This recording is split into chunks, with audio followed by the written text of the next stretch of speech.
Good morning friends and welcome to my channel. मैं हूं आपकी दोस्त लता और आज मैं आपके साथ शेयर करने वाली हूं acupressure treatment for lungs, specially asthma के पेशेंट्स के लिए। ये मेरे थोड़े से इक्विपमेंट्स हैं और ये एक क्रीम है। हल्की सी कोई भी क्रीम या पाउडर या कोई लोशन आप ले सकते हैं।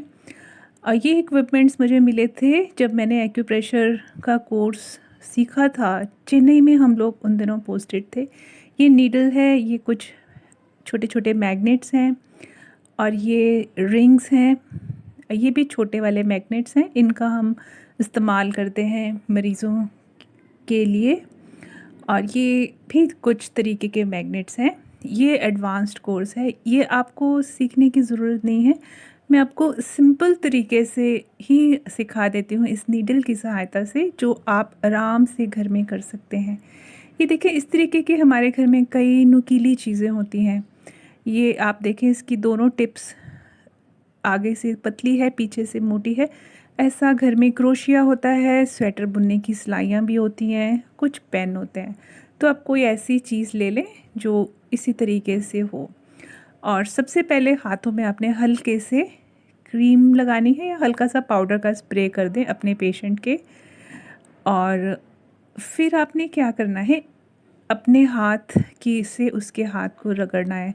आज हम पहले हाथ के पॉइंट्स देखेंगे, फिर अपना हाथ मरीज़ के हाथ पे रख के भगवान से प्रार्थना करनी है कि ये आप इस मरीज़ की मदद कर रहे हो। इससे हमारा ईगो कम हो जाता है, ईगो नहीं आता और मरीज़ को फ़ायदा बहुत होता है, क्योंकि उसमें हमारी जो मैं होती है वो इन्वॉल्व नहीं होती।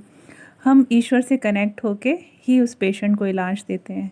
तो चलिए फिर हम शुरू करते हैं। सबसे पहले हम इस नीडल से अंगूठे को दबाना शुरू करेंगे ऊपर से।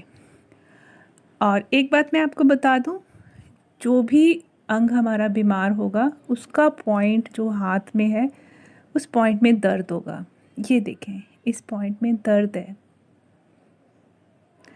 और एक्यूप्रेशर सीखने के लिए किसी को भी डॉक्टर होने की ज़रूरत नहीं है और कोई भी इसको कर सकता है। दरअसल ये पद्धति हमारे भारत के ऋषि मुनियों ने सदियों पहले इसका आविष्कार किया था, लेकिन चाइना के लोगों ने यहाँ आकर के ये सीखा। एक्यूपंक्चर भी, एक्यूप्रेशर भी और मेडिटेशन, अध्यात्म भी और बुद्ध धर्म को भी अपनाया और वहाँ जाकर के इस चीज़ को बहुत प्रैक्टिस किया और इसके मास्टर बन गए।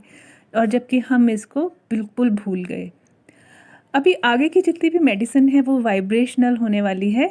नेचुरल तरीके से हमें अपने को ठीक करना पड़ेगा, योगा से, एक्यूप्रेशर, एक्यूपंक्चर से, जड़ी बूटियों से, धूप से। तो बेहतर है कि हम ये चीज़ें सीखना और सिखाना शुरू कर दें।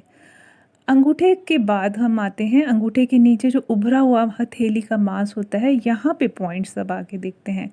वीडियो ज़्यादा लंबा ना हो जाए इसलिए मैं बहुत कोशिश कर रही हूँ कि जो मेन पॉइंट्स हैं जिनको दबाने से बहुत राहत मिलती है और धीरे धीरे लंग्स की प्रॉब्लम्स ठीक होने लगती हैं, सांस में दिक्कतें कम होने लगती हैं, वही वही आपको बताऊँ। और ये देखें, ये वाला पॉइंट पेन कर रहा है। तो जिन मरीज़ों को बहुत तकलीफ़ होती है वो चिल्लाने लगते हैं, इसलिए आपने उनके साथ ज़ोर ज़बरदस्ती नहीं करनी। जो पॉइंट दर्द कर रहा हो उससे थोड़े से दूर वाले पॉइंट को दबाएं और धीरे धीरे दबाएं। एक दिन में कोई भी बीमारी ठीक नहीं होती है। और इसका सबसे अच्छा तरीका होता है, एक पॉइंट को मैं 60 बार दबाती हूँ, यानी 1 मिनट तक। तो लेकिन मुझे काफ़ी समय हो गया है इनको करते हुए। आपने शुरू में आप मान लें 5 बार दबाएं एक एक पॉइंट को। मरीज़ की हालत देखते देखते आप धीरे धीरे रोज़ बढ़ा सकते हैं। इसको दिन में 2 या 3 बार कर दें। चलें, अब फिर हम कलाई की तरफ चलते हैं। ये पॉइंट, ये देखें, जहाँ दर्द होती है वहाँ एकदम जान सी निकलने लगती है। ये पॉइंट दर्द हो रहा है, तो इस पॉइंट पे भी हम निशान लगा लेते हैं। तो आपको बाद में ज़रूरत हो तो आप इन पॉइंट्स को रेफरेंस लेके देख सकते हैं। ये मैंने कोई इंटरनेट वगैरह से नहीं सीखे हैं, ये मैंने अपनी क्लास में सीखे हैं। इंटरनेट में फिर कन्फ्यूजन हो जाती है कि कोई कुछ बताता है, कोई कुछ बताता है। बेहतर होता है कि अपना पर्सनल एक्सपीरियंस या फिर जो टीचर हमें सिखाता है। सीखना तो मैं एक्यूपंक्चर भी चाहती थी, लेकिन मैं उन दिनों ड्राइविंग बहुत ख़राब करती थी और मेरा थोड़ा एक्सीडेंट हुआ जिसकी वजह से मैं वो नहीं सीख पाई, सर पे चोट भी आई, लेकिन लोगों की दुआओं का असर है कि मैं बिल्कुल ठीक हो गई। हाँ, वक्त ज़रूर लगा, 8-10 साल लग गए। तो एक्यूप्रेशर ने मेरी बहुत मदद करी है हर चीज़ में, और मैं लोगों को भी इस ये ट्रीटमेंट बता देती हूँ, चलते फिरते भी बता देती हूँ।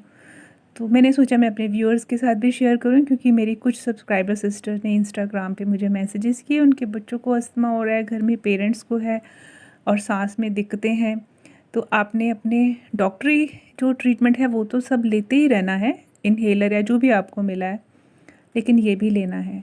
ये देखें, ये वाला लास्ट जो पॉइंट मैं अभी दबा रही हूँ, ये वाला है किडनी का पॉइंट।